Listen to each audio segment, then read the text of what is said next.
Enter. Oppa Gangnam Style.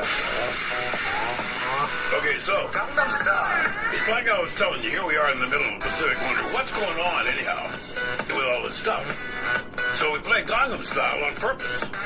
There's a lot of people that are looking. We've right now got a show of strength going on with the U.S. Navy and military doing joint exercises, training drills, if you will, with South Korea. But you know, it's like I said earlier, there's two sides of our military forces. One is the attack guys, the offense guys. The other guys are the defense guys. And right now, I'm imagining that everybody in the defense side of things, and not just in South Korea, but all over the globe, are taking a look at things and saying, hey, we got a tinderbox going on. So I figured it's time for an update. The founder and CEO of the Missile Defense Advocacy Alliance, Riki, Ellison, joining us on our newsmaker line on a day when I guess that, boy, oh boy, everybody in your neck of the woods, Riki, is sitting on pins and needles. How are you? I'm good. Aloha, Mike. Same to you. You know, Riki, this is exactly what you and I were talking about a couple of months ago. It doesn't take much before a whole bunch of wheels get into action. Your comments or your thoughts on what's going on with the military operations in the Pacific right now with the Joint Task Force, and what about our defense capabilities, and how urgent is it to really make sure that we're on top of things with that? Yeah, I think there are things going on globally. Obviously, the strike and the intent by the president setting that precedent on Syria has played a major effect in what's going on in the Pacific. The weekend talks with the Chinese president, and then a significant move by putting our aircraft battle group into the peninsula or off the peninsula. Mm-hmm. It is sending a very, very strong message to the North Korean situation. But, you know, the thing that bothers me, and I'm sure that you all are parsing this out every time this guy, Kim Jong-un, opens his mouth, is he is in open defiance, and he's shaking his fist like he's not afraid we might go to war. And that's, I think that's his philosophy. Well, it's a shame, because we've seen this with Gaddafi, with Hussein over the years, where they could just be quiet and not do anything and live a very lavish, rich life and stay alive. He is continuing to provoke.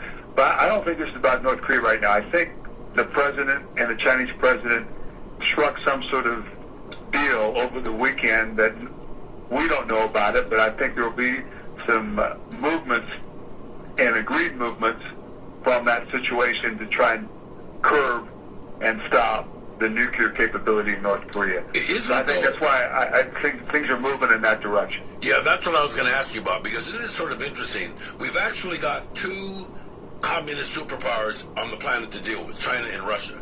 We've had this sort of a on and off again relationship with the big Soviet bear for years.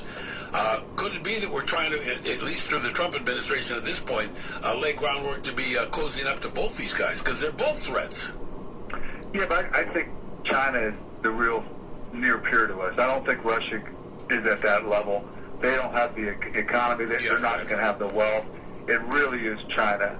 And I think, like I've told you before, I think there's an opportunity here to do a Reagan-esque tear down the wall and change the Korean Peninsula now with Trump and with the Chinese president in working some sort of deal where they eliminate the nuclear threat, regime change, and for that, the U.S. withdrawals from Korea and lets the Koreans pick up that bill, pick up those four structures. Mm-hmm. I think that would be the long-term possible beginning of discussions that might happen this weekend that we could look forward to in some of these movements. Yeah, and somebody asked me off the air to ask you, what does it have to do with the claims that China is making in the ocean right now about who owns what? And isn't everybody in that part of the world sort of jockeying for positions? And I guess the answer is yes, but here's the good news. You mentioned something which you can comment on further, and that is, when you take a look at the two countries, when you take a look at Russia and China, clearly China is in bed with us in trade. They don't want to disrupt that apple cart, because if you're stronger than us, no problem. But if you're selling us a bunch of stuff and we're paying you a bunch of money, you better not do that. Yeah, we're their number one market, obviously, so they have good intent. But China does not want to see increased military activity in that region. They do not want to see that aircraft carrier group going into that region. Absolutely not. Yeah. So it's not in their best interest. Mm-hmm. And I think Trump's pushing that. and even putting our missile defense systems in Korea is pushing these uncomfortable systems that they don't want influenced in that area. So China is going to have to deal with North Korea when they haven't been forced to deal with North Korea over the past 8 years or past 10 years or 12 years. Yeah, well, you know what, situation would you we have to deal with them. Ricky, would you explain that? Because you would think that the relationship between the two countries would be very smooth and organized, but it's not. But yet, many say, and I think you've even said it, without the influence of China putting your task to bear on Kim Jong-un, we got a problem. They are the bridge, if you will, to hold some sort of peace together. There's no way with a country that's dependent on 75% of its trade, both export and import from China. China controls that country. There's no question they can control that country. And there's no question that those nuclear weapons that Korea has made and are demonstrating can strike Peking. Those things can strike Peking. They can strike Tokyo and Guam and so forth, and possibly Hawaii. So they would have to have control. Absolutely have to have control on that. And you saw the test, the big test that I consider was the breakthrough, the tipping point, was the February 12th test, where they did a mobile launch with air compression of moving 50,000 pounds of missile 100 yards up with air, and then igniting it with a solid fuel rocket and and putting the rocket launch. There's only two countries in the world that do that, and that's China and Russia. There's no way North Korea, with their poor and their poverty and their lack of structure, could have built that. Not a chance. You know, I got an interesting... No, I was going to tell you, I got a very interesting call the other day from a listener that was asking me to ask you this, and that is, you have to have big brother, little brother. And the fact of the matter is that China has way more at stake than you think. And so for that reason, we should, in some respects, be grateful of the dependency that North Korea has on China, because maybe even his people are upset, aren't they, that he's spending all this money on this stuff, and they got poverty. And they've got the 23rd biggest military in the world. But you've got to step back a little bit. You've seen that for the first time, our president has acknowledged that China is the solution, and specifically brought China over to meet with on this solution. We have never done that. We've always negotiated with North Korea. We've always had to give them more arms, not more arms, food, grain, penalize them, sanction them. We've left that game. And you saw your Pacific Fleet Commander, Admiral Swift, make those statements that we have to change our policy and we have to change the ways of the past because it did not work. So I believe this is a significant movement in changing how we attack this problem by addressing it with China. Okay, and the two of us. Ever since we met on this subject many years ago, when we're talking not so seriously about football, we're talking about our lives here. You've always been the guy with the light at the end of the tunnel, the optimist, because there is, in your opinion, from what I've learned, you have a clear path on what people should do based on logic. Is it applicable? Can these people get to a table somewhere and sit down and work these things out?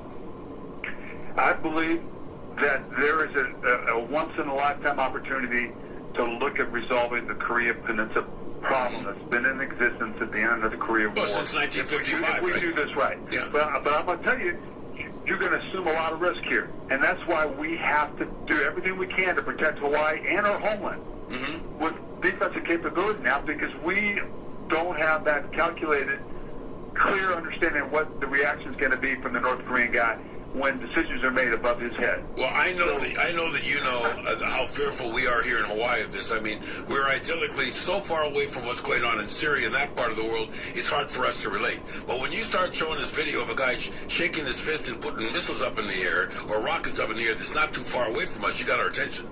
Yeah, but you've got your attention, hopefully, because you've just seen what the president did by firing 59 Tomahawk missiles on a leader that was doing things that are atrocious to mankind. And you now see that he's got the will and intent to do that with the big stick.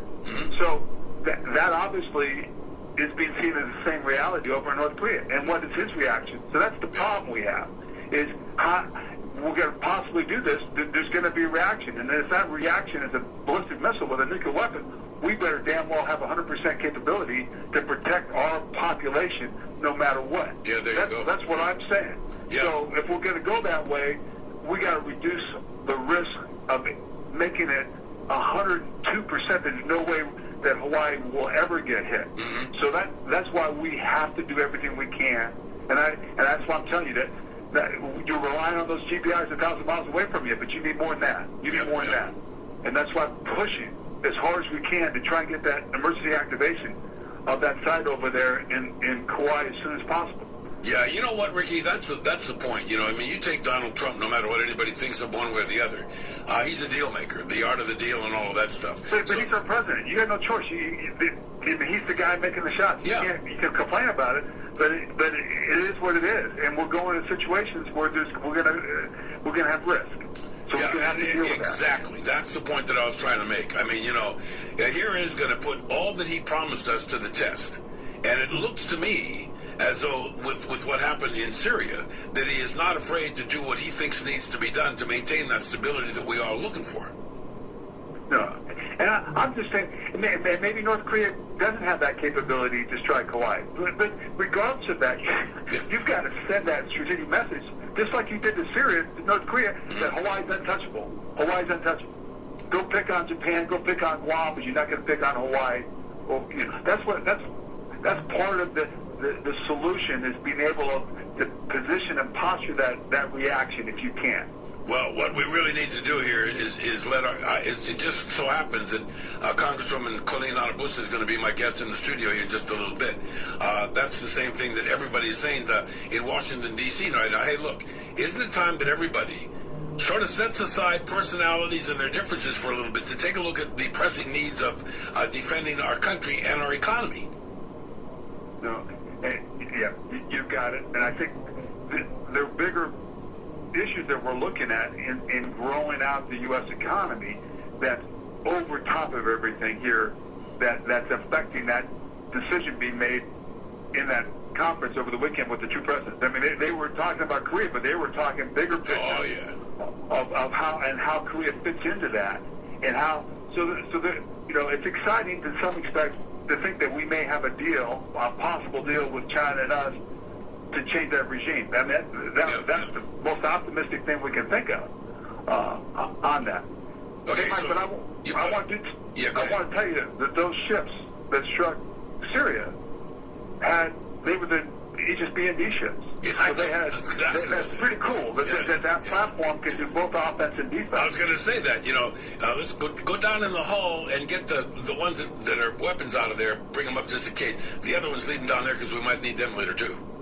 Yeah, but that platform is so unique because it can do both offense and defense.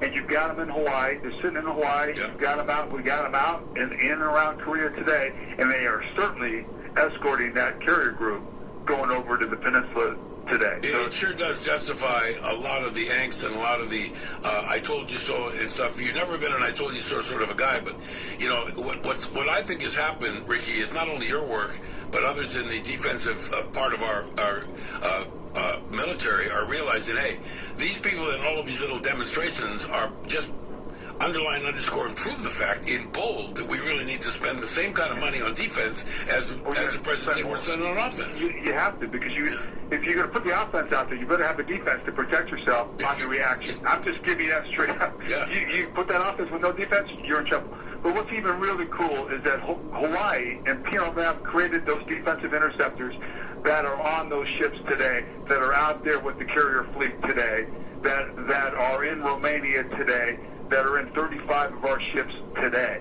So Hawaii's played a tremendous role in developing that capability. No other state has done that, like Hawaii has done that. And so what you're telling me is you have a go bag that's packed already, because you never, from one day to the next, you never know what's happening. I just got back from Germany. I mean, I've been in Germany and Netherlands and Europe of dealing with Russia. We're not even talking about that Russia issue, but it's a global issue. And the best thing about it is these systems defend people and population. Well, we're defending right now probably over 500 million people right now with the current capability. But the world's not 500 billion, right? The world's, what, 8 billion, whatever that number is. A lot. We need to get more than that, and we need to ensure that we are protected and we are defended, because we've got a situation right now where we don't know what that guy's going to do, and he's got nuclear weapons and he's got missiles. Well, keep fighting the good fight, Riki.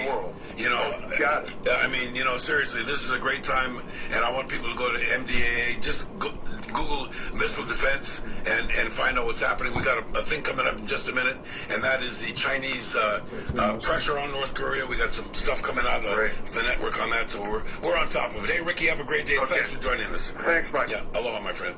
There you go, Riki Ellison, MD.